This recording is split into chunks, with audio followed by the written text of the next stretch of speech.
የአርሶ አደሩ ተጠቃሚነት የሚረጋገጠው የተዛባው የዓለም የአየር ንብረት ለውጥ ሲስተካከል በደን መመናመን ምክንያት የሚፈጠረውን የአፈር መሸርሸርና በየዓመቱ በጎርፍ የሚወሰደውን ለም አፈር ማስቀረት ሲቻል እንደሆነ እርግጥ ነው። ይህን በመገንዘብ ለአካባቢው እንክብካቤ በማድረግ የተራቆቱ ቦታዎቹን በደን መሸፈን የዘውትር ስራው ያደረገው አርሶ አደሩም ውጤቱን በሚገባ ተገንዝቧል። እንደምታዩት ጥድ በጥድ ሆኖ በጣም ሌላ ቦታ ከምንወል እዚህ ጋር ስንውል ነው ደስ የሚለን። እኛም ባንደርስ ለልጅ ልጃችን በጣም ይጠቅማል ብለን ነው የምናስበው። ይሄ ጋራ ራሱ ከማዶ የሚታየው ሁሉ በዚህ 5 ዓመት እቅዳችን ይሄ ጋራ ሰርተን በደን ለመሸፈን ብዙ እምነት አለን ማለት ነው። በአረንጓዴ አሻራ አፈራችን ተጠብቆልናል። ውሃ ወደ አፈር ውስጥ ስለሚገባ ለምነቱም ይበልጥ እየጨመረ በመሆኑ ምርታማነታችንን አሳድጎልናል። የጠፉ ዛፎችና ምንጮች በመመለሳቸው ለእኛም ሆነ ለከብቶቻችን ትልቅ ጥቅም እየሰጡን ነው።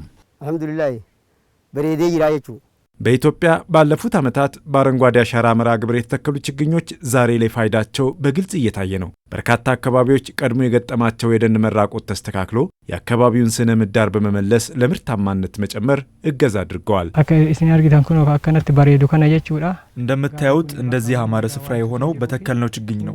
ይህ ተራራ ምንም ደን አልነበረውም። ባለፉት ጊዜያት ባደረግነው የአረንጓዴ አሻራ መርሃ ግብር በምትመለከቱት መንገድ ተመልሷል። ይህ ደግሞ አየሩን ቀይሮልናል። የአፈር ለምነት ጨምሯል። ምርትና ምርታማነቶችን ጨምሯል። የውሃ ስፕሪንግ በጣም በፊት ክረምት ብቻ እንትን ሲሉ የነበሩ በግ ምንጮች እንደገና አሁን ክረምትና በጋ ሙሉውን ወቅት መፍሰስ ጀምረዋል። በጋ የሚደርቁት አሁን አመቱ ሙሉ መፍሰስ ጀምረዋል። ኢልሚነማ ቀበኝ ኡማ ጅር ወሊን መዳለሳ የገጅራቸው እንደንዴን የሰው ልጅ የተፈጥሮ ሚዛን እስካልጠበቀ ድረስ መኖር ይከብደዋል። ምክንያቱም ምግብ ፍለጋ መሬት ያርሳል፣ ለማረስ ደግሞ ደን ይጨፈጭፋል። ይህ ደግሞ ተጠቃሚነቱን የሚጎዳ ነው። ከአረንጓዴ አሻራ መርሃ ግብር ከመጀመሩ በፊት በሀገሪቱ ምን ያህል ለም አፈር ተጠርጎ እንደሚወሰድ የምናውቀው ነው። አሁን ግን በተጀመረው አረንጓዴ አሻራ ዝናብ ወቅቱን ጠብቆ እየዘነበ ነው። የአፈር መሸርሸርም ቀንሷል። ይህም አርሶ አደሩ ምርታማነቱን እንዲያሳድግ አድርጎታል። አከኒ ደብሎ ደንደው ተይጅራ አካባቢን የመንከባከብና የአረንጓዴ አሻራ ስራዎች የአየር ንብረት ለውጥን ለመቋቋም በሚደረገው ጥረት ውስጥ ጉልህ ሚና ከመጫወታቸው ባሻገር የምግብ ዋስትናን ለማረጋገጥና የኢኮኖሚ ጥገኝነትን ለመቀነስ የሚደረገውን ጉዞ እያፋጠኑትም ይገኛሉ። በአመት ከ2 ጊዜ በላይ ከ3 ጊዜ በሚሆን ደረጃ በማምረት ምክንያቱም ተፋሰሶችን ከፍታማ ቦታዎችን በአፈርና ውሃ ጥበቃ ስራ በደን ሽፋን በምንሸፍንባቸው ጊዜ ምንጭ እንዲፈልቅ ወንዞች አመቱን ሙሉ እንዲፈሱ እናደርጋለን። ጥልቀት በሌላቸው ጉድጓዶች ደግሞ የታችኛው ተፋሰስ አካባቢ ተጠቃሚዎች ለመስኖ የሚሆን ውሃ ያገኛሉ። በአርሶ አደሩ ማሳም ላይ የምርት መገኘት ብቻ ሳይሆን የተለያየ ምርት አይነት እንዲኖር ለማድረግ ተችሏል። ስለዚህ ከተረጅነት ወደ ምርታማነት ለምናደርገው ሽግግር አረንጓዴ አሻራ ከፍተኛ ሚና እየተጫወተ ይገኛል።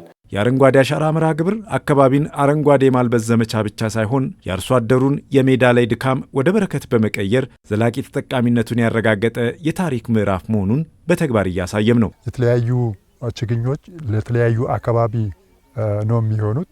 ለቆላ አካባቢ በአብዛኛው እኛ የምንተክላቸው ለምግብነት የሚውሉ ችግኞች እንደ አቮካዶ፣ ማንጎ፣ ሙዝ የተለያዩ እንትኖች እዛ አካባቢ በብዛት የሚተከሉት እነሱ ላይ ነው ትኩረት ተሰጥቶ የሚሰራው። እዚህ አካባቢ ለሃይላንዱ አካባቢ ደግሞ ለከብት መኖና አካባቢውን የሚስማሙት ችግኞች ተመርጦ እዚህ አካባቢ የሚሆኑት ነው ተከላ ሲደረግ የነበረው።